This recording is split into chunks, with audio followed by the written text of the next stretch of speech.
freelancers. Today we're chatting about how to use LinkedIn to find your freelance gigs. So if you're sick of freelance platforms like Upwork or Fiverr or anything else, you can use LinkedIn to get really premium results. This is something that I've used to earn 5 figures in income pretty easily, and I'm sharing a few different strategies with you directly in LinkedIn. So I'm going to switch over to a screen share on LinkedIn and walk through those strategies step by step. All right, everyone. So here I am on my LinkedIn profile, and I want to show you a few different ways that you can get freelance jobs from LinkedIn. Now, before we dive into the tactics, there's a couple things you have to have. Your profile needs to be complete. That means you need to have a picture of your face, something here, even if it's just a plain color background, just to be clean, and a headline, preferably that shows what you do. You'll see here that I have freelance writer and content strategist, and I created the growth blueprint for freelancers, coaches, and creators. That's my growth course that helps people grow to 6 figures or more in revenue. What you then need to do is make sure that you have your services details. So this is something for freelancers. It's super important. It's not the same as letting them know you're open to work. Over here, you say you're open to services, which if you look here, it'll open up your services page.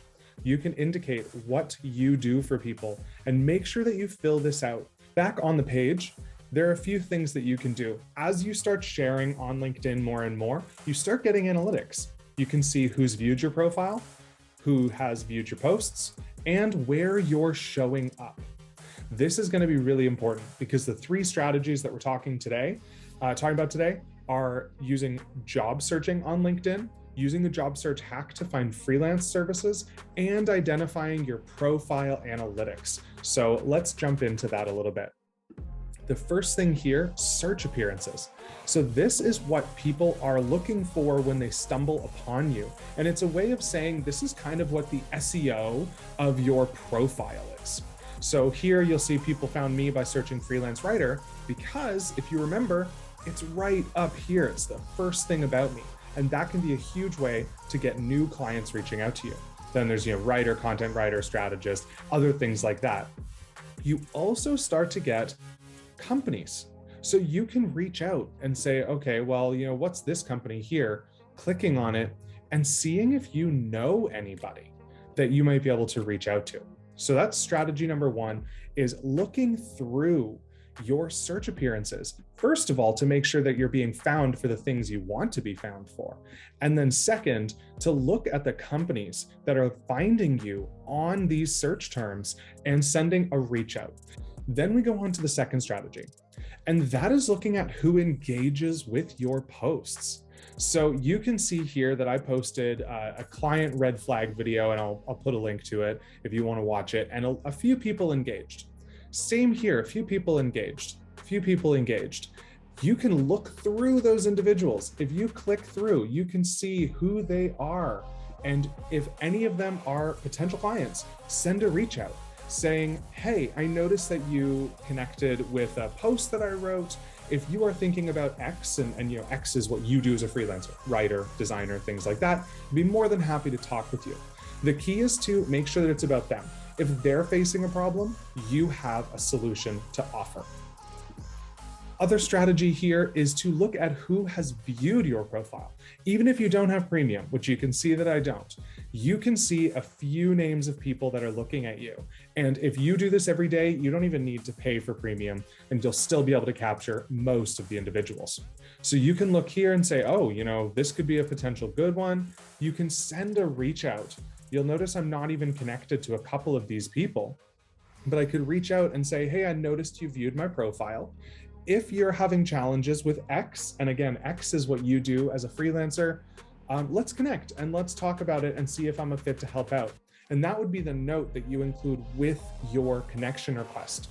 You'd be shocked how many people, especially if you're being found for those keywords that you want to be found for over here, you'd be shocked how many people are actively looking, and just a simple reach out can really cinch the deal because they're looking at so many different profiles, they might forget to reach back out to you.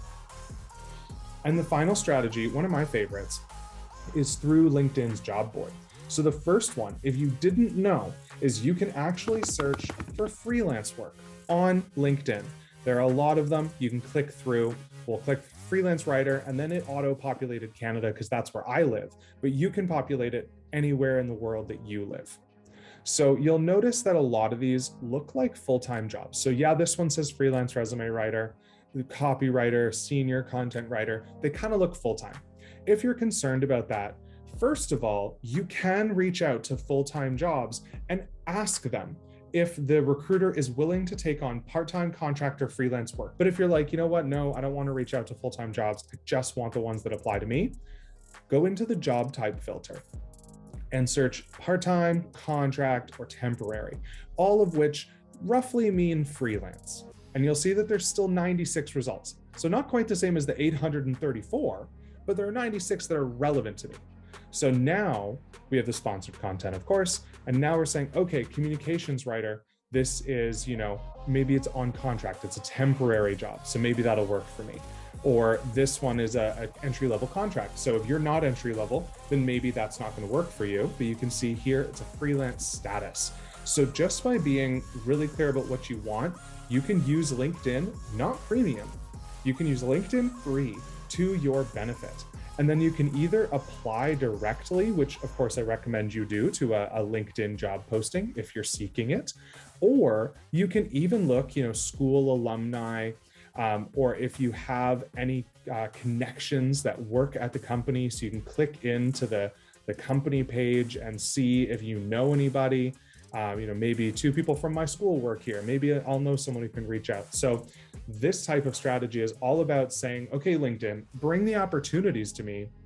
And then you need to do a little bit of reaching out to say, hey, I think I could be a fit. Would you be interested in talking to me?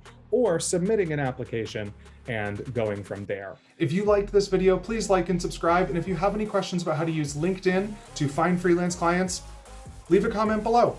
Ask about this one or anything else relating to freelancing, and I'll answer it in another video.